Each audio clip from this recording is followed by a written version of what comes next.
จะหล่อสู้โชว์ไม่ได้หรอก หรออ้าวมารีน่าเป็นไงบ้าง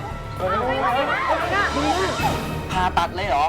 ระวังนะถ้าเกิดพลาดขึ้นมาแล้วตาบอดเนี่ย ไอ้ปราบภัยเพื่อนฉันก็ต้องเป็นหมานำทางไปตลอดชีวิตแน่เลยอ่ะ ขวัญจ๊ะ